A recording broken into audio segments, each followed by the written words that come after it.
ਉਹ ਮੈਨੂੰ ਕਹਿੰਦਾ ਕਿ ਤੁਸੀਂ ਕੀ ਕੰਮ ਕਰਦੇ ਹੋ? ਮੈਂ ਕਿਹਾ ਜੀ ਮੈਂ ਡਾਕਟਰ ਹਾਂ।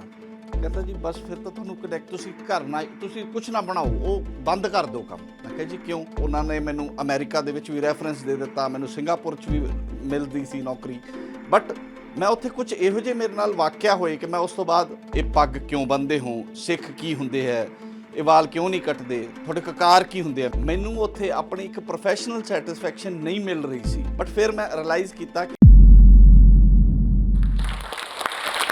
ਮੈਂ ਹਾਂ doctor Barjinder Singh Rana hospital Pakhowal road Ludhiana ਤੋਂ। ਮੈਨੂੰ ਅੱਜ ਜੋਸ਼ ਦੇ ਵਿੱਚ ਇੱਕ ਮੌਕਾ ਮਿਲਿਆ ਹੈ ਆਪਣੀ ਲਾਈਫ ਨੂੰ ਤੁਹਾਡੇ ਨਾਲ ਡਿਸਕਸ ਕਰਨ ਦਾ ਅਤੇ ਆਪਣੇ ਕੁਝ ਇੰਸਟੈਂਟਸ ਦੱਸਣ ਦਾ, ਜਿਨ੍ਹਾਂ ਨਾਲ ਕਿ ਤੁਹਾਨੂੰ ਵੀ ਕੁਝ ਉਹਦੇ ਤੋਂ ਸਿੱਖਿਆ ਮਿਲੇ ਅਤੇ ਜਿਨ੍ਹਾਂ ਤੋਂ ਮੈਨੂੰ ਵੀ ਸਿੱਖਿਆ ਮਿਲੀ ਸੀ। ਸੋ ਮੈਂ ਉਹ ਅੱਜ ਤੁਹਾਡੇ ਨਾਲ ਸ਼ੇਅਰ ਕਰਨ ਲਈ ਇੱਥੇ ਆਇਆ। ਮੈਂ ਫਰੀਦਕੋਟ ਨੂੰ ਬਿਲੋਂਗ ਕਰਦਾ ਹਾਂ ਅਤੇ ਮੇਰੀ ਉੱਥੇ ਮੁੱਢਲੀ ਸਿੱਖਿਆ ਸਾਰੀ ਮੇਰੀ ਫਰੀਦਕੋਟ ਦੇ ਵਿੱਚ ਹੀ ਹੋਈ। ਛੋਟੀ ਜੀ ਜਗ੍ਹਾ ਸੀ, ਕੋਈ ਬਹੁਤ ਟ੍ਰੇਨਿੰਗ ਨਹੀਂ ਮਿਲਦੀਆਂ ਸੀ, ਬਹੁਤ ਅੱਛੀ ਐਜੂਕੇਸ਼ਨ ਦੀ ਫੈਸਿਲਿਟੀਜ਼ ਨਹੀਂ ਹੁੰਦੀਆਂ ਸੀ ਜਿਹਦੇ ਨਾਲ ਕਿ ਅਸੀਂ ਟ੍ਰੇਨ ਹੋ ਸਕੀਏ।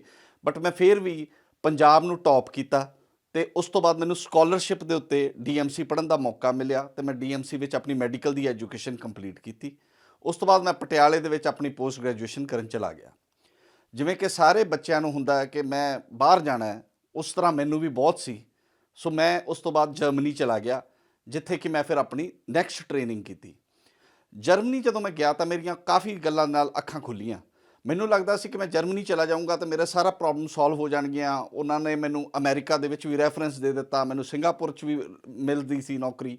ਬਟ ਮੈਂ ਉੱਥੇ ਕੁਝ ਇਹੋ ਜਿਹੇ ਮੇਰੇ ਨਾਲ ਵਾਕਿਆ ਹੋਏ ਕਿ ਮੈਂ ਉਸ ਤੋਂ ਬਾਅਦ ਰਿਅਲਾਈਜ਼ ਕੀਤਾ ਕਿ ਮੈਂ ਇੰਡੀਆ 'ਚ ਵਾਪਸ ਜਾਣਾ ਹੈ। ਉੱਥੋਂ ਦੇ ਬੱਚੇ ਮੈਨੂੰ ਬਹੁਤ ਕੁਐਸਚਨਸ ਪੁੱਛਦੇ ਸੀ ਐਂਡ ਡੇਲੀ ਮੈਨੂੰ ਉਹਨਾਂ ਦੀ ਗੱਲਾਂ ਦਾ ਜਵਾਬ ਦੇਣਾ ਪੈਂਦਾ ਸੀ। ਇਹ ਪੱਗ ਕਿਉਂ ਬੰਨ੍ਹਦੇ ਹੋ, ਸਿੱਖ ਕੀ ਹੁੰਦੇ ਹੈ, ਇਹ ਵਾਲ ਕਿਉਂ ਨਹੀਂ ਕੱਟਦੇ, ਤੁਹਾਡੇ ਕਕਾਰ ਕੀ ਹੁੰਦੇ ਆ। ਮੇਰਾ ਬੌਸ ਸੀ ਵੋਲਕਰ ਕਲੌਸ, ਉਹ ਵੀ ਇੱਕ ਦਿਨ ਮੈਨੂੰ ਕਹਿੰਦਾ ਕਿ ਯਾਰ ਇਹਨਾਂ ਦੇ 5 ਕਕਾਰ ਹੁੰਦੇ ਆ, ਤੁਸੀਂ ਪੁੱਛੋ ਇਹਨਾਂ ਤੋਂ। ਸੋ ਬਹੁਤ ਸਾਰੇ ਉੱਥੇ ਲੋਕ ਸੀ ਜਿਹੜੇ ਕਿ ਰੋਜ਼ ਮੈਨੂੰ ਕੁਐਸਚਨ ਪੁੱਛਦੇ ਸੀ ਕਿ ਇਹ ਸਾਰਾ ਕਿਉਂ ਹੁੰਦਾ ਹੈ। ਮੈਂ ਇੱਕ ਡਾਕਟਰ ਸੀ ਅਤੇ ਮੈਂ ਟ੍ਰੇਨਡ ਪੂਰਾ ਇੱਕ ਆਈ ਸਰਜਨ ਸੀ।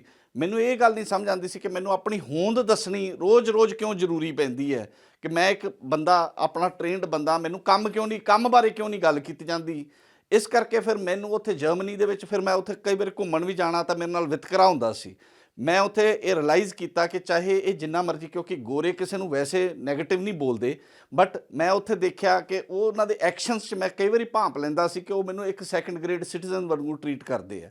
ਉਹਨਾਂ ਨੇ ਮੈਨੂੰ ਅਮਰੀਕਾ 'ਚ ਵੀ ਭੇਜਤਾ, ਕਹਿੰਦੇ ਕਿ ਤੁਸੀਂ ਜੇ ਅਮਰੀਕਾ ਚਲੇ ਜਾਓ, ਕਿਉਂਕਿ ਮੇਰੀ ਇੰਗਲਿਸ਼ ਦੇ ਵਿੱਚ ਸੀਗੀ ਅੱਛੀ ਸੀ ਹੈ ਹੋਲਡ, ਉਹਨਾਂ ਨੇ ਮੈਨੂੰ ਅਮਰੀਕਾ ਰੈਫਰ ਕੀਤਾ। ਬਟ ਫਿਰ ਵੀ ਮੈਂ ਇਹ ਡਿਸਾਈਡ ਕੀਤਾ ਕਿ ਮੈਂ ਆਪਣੀ ਮਿੱਟੀ ਨਾਲ ਵਾਪਸ ਜੁੜਨਾ ਹੈ, ਮੈਂ ਇੰਡੀਆ ਵਾਪਸ ਜਾਣਾ ਹੈ। ਲੋਕ ਸਾਰੇ, ਮੈਂ ਜੋ ਸੁਣਦਾ ਸੀ ਕਿ ਲੋਕ ਇਸ ਗੱਲ 'ਚ ਖੁਸ਼ ਹੁੰਦੇ ਆ ਕਿ ਜਦੋਂ ਤੁਸੀਂ ਉੱਥੇ ਏਅਰਪੋਰਟ 'ਤੇ ਉਤਰੇ ਤਾਂ ਕਹਿੰਦੇ ਕਿ ਬੜੀ ਸਫਾਈ ਸੀ। ਮੈਂ ਜਦੋਂ ਵਾਪਸ ਆਇਆ ਤਾਂ ਆਪਣੀ ਮਿੱਟੀ ਦੇ ਨਾਲ ਬੈਠ ਕੇ ਮੈਂ ਉਦੋਂ ਜ਼ਿਆਦਾ ਖੁਸ਼ ਹੋਇਆ। ਮੈਂ ਰਿਅਲਾਈਜ਼ ਕੀਤਾ ਕਿ ਮੈਂ ਬਾਹਰ ਜਾਣ ਲਈ ਫਿੱਟ ਨਹੀਂ ਹੈਗਾ, ਮੈਂ ਇੰਡੀਆ ਵਿੱਚ ਹੀ ਰਹੂੰਗਾ।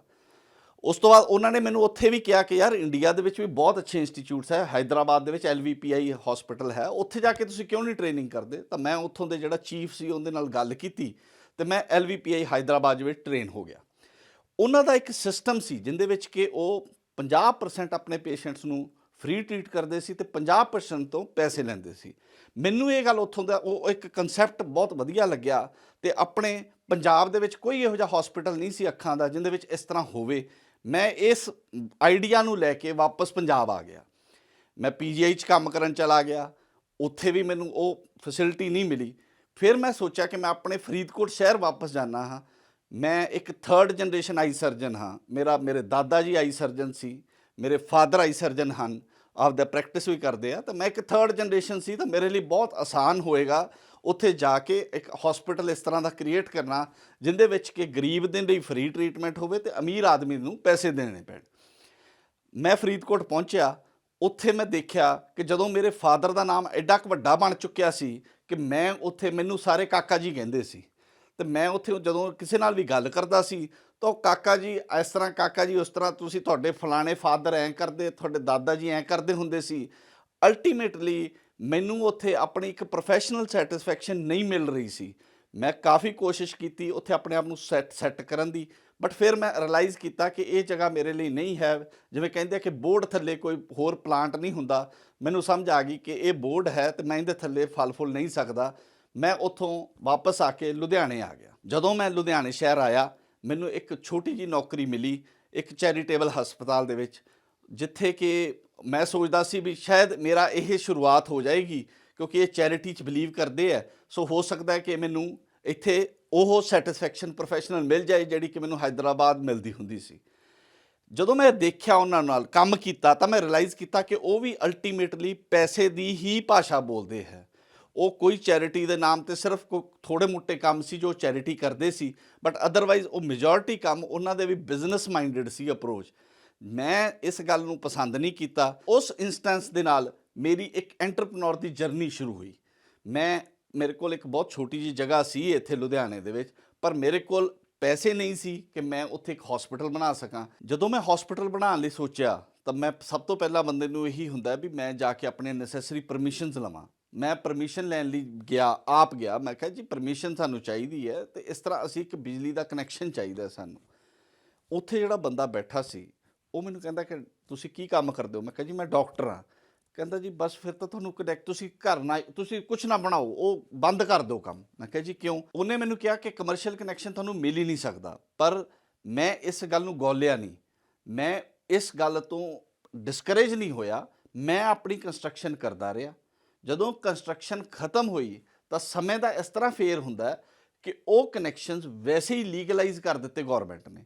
ਸੋ ਜੇ ਮੈਂ ਉਸ ਨੂੰ ਪਹਿਲੇ ਦਿਨ ਹੀ ਸੁਣ ਲੈਂਦਾ ਤਾਂ ਮੈਂ ਅੱਜ ਉਹ ਹਸਪੀਟਲ ਬਣਾਉਣਾ ਹੀ ਨਹੀਂ ਸੀ, ਕਿਉਂਕਿ ਜਿਹੜਾ ਆਈ ਹਸਪੀਟਲ ਹੁੰਦਾ ਉਹਦੇ ਲਈ ਬਹੁਤ ਸੋਫਿਸਟੀਕੇਟਡ ਮਸ਼ੀਨਰੀ ਹੈ ਜਿਹੜੀ ਕਿ ਸਾਰੀ ਇੰਪੋਰਟਡ ਹੈ, ਜਰਮਨੀ ਤੋਂ ਹੀ ਆਉਂਦੀ ਹੈ।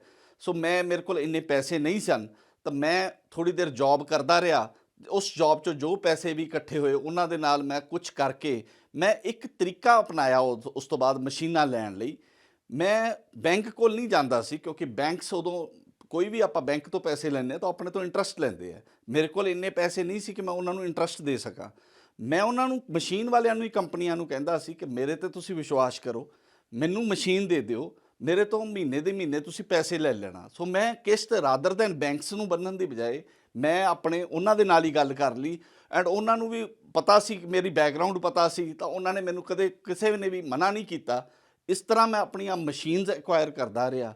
ਹੌਲੀ ਹੌਲੀ ਜਦੋਂ ਮਸ਼ੀਨਸ ਐਕਵਾਇਰ ਹੋ ਗਈਆਂ ਫਿਰ ਮੈਂ ਫੁੱਲ ਫਲੈਜਡ ਆਪਣਾ ਹਸਪੀਟਲ ਸ਼ੁਰੂ ਕਰ ਦਿੱਤਾ। ਜਦੋਂ ਫੁੱਲ ਫਲੈਜਡ ਹਸਪੀਟਲ ਸ਼ੁਰੂ ਕਰਦਾ ਤਾਂ ਇੰਨਾ ਆਸਾਨ ਨਹੀਂ ਹੁੰਦਾ, ਬਿਕੋਜ਼ ਮੇਰੇ ਕੋਲ ਇੱਕ OPD ਸੀ। ਇੱਕ OPD ਦੇ ਵਿੱਚ ਮੇਰੇ ਕੋਲ ਇੰਨੇ ਕੀ ਪੈਸੇ ਸੀ। ਮੇਰੀ ਵਾਈਫ ਵੀ ਇੱਕ ਗਾਇਨੇਕੋਲੋਜਿਸਟ ਹੈ, ਉਹ ਪੂਰਾ ਟਾਈਮ ਮੇਰੇ ਪਿੱਛੇ ਅਤੇ ਮੇਰੇ ਨਾਲ ਖੜੀ ਰਹੀ ਹੈ ਇਸ ਕੰਮ ਦੇ ਨਾਲ।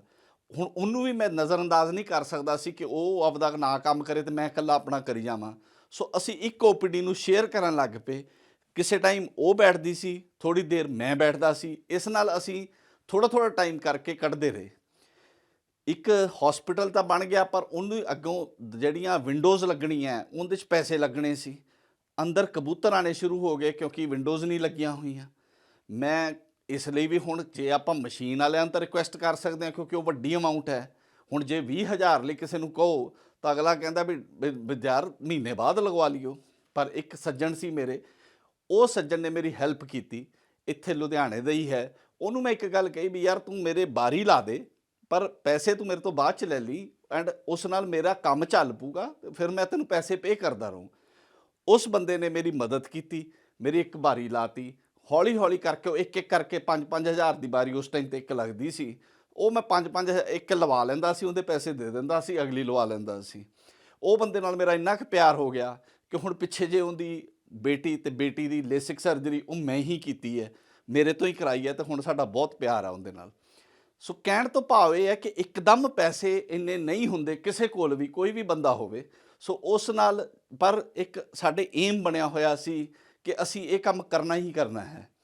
ਮੇਰੇ ਪੇਰੈਂਟਸ, ਉਹ ਬੀਇੰਗ ਡਾਕਟਰ, ਉਹਨਾਂ ਨੇ ਮੈਨੂੰ ਇੱਕ ਗੱਲ ਜ਼ਰੂਰ ਸਿਖਾਈ ਸੀ ਕਿ ਬੇਟਾ ਜਿੱਦਣ ਕੰਮ ਕਰਨਾ ਸ਼ੁਰੂ ਕਰ ਦੇਗਾ ਉਦਣ ਪੜ੍ਹਾਈ ਬੰਦ ਹੋ ਜਾਂਦੀ ਹੈ।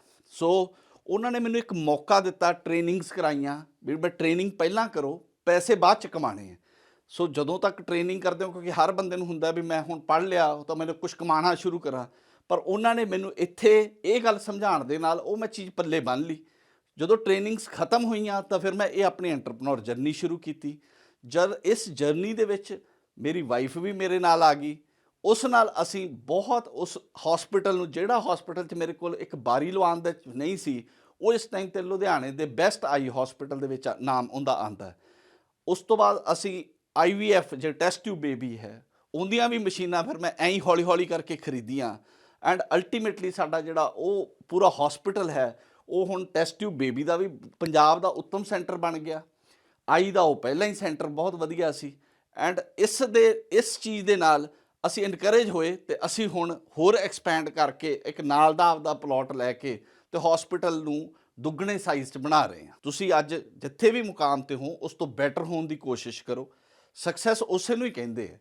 ਸੋ ਜੇ ਮੈਂ ਕਹਾਂ ਕਿ ਅੱਜ ਮੈਂ ਸਕਸੈਸਫੁਲ ਹਾਂ ਤਾਂ ਨਹੀਂ। ਸੋ ਇਹ ਇੱਕ ਮੈਂ ਸਾਰੇ ਆਪਣੇ ਵਿਊਅਰਸ ਨੂੰ ਇਹ ਕਹਿਣਾ ਚਾਹੁੰਦਾ ਵੀ ਮੁਸ਼ਕਿਲਾਂ ਤਾਂ ਆਉਣਗੀਆਂ ਹੀ ਆਉਣਗੀਆਂ ਅਤੇ ਆਉਂਦੀਆਂ ਵੀ ਹੈ। तो जेड़ा गिरते हैं शाह सवार मैदान जंग में वो तुफर क्या गिरे जो घुटनों के बल चले। सो इस करके इस गल तो डरना नहीं है, मैदान जंग च लड़ी जाना है। सो इस नाल डिस्करेज नहीं होना है। तो and again miles to go before I sleep, miles to go before I sleep. Thank you. इस वीडियो बारे अपनी राय कमेंट सैक्शन विच सानू दसो अते अपने मित्रां नाल यह वीडियो शेयर करना ना भुल्लियो।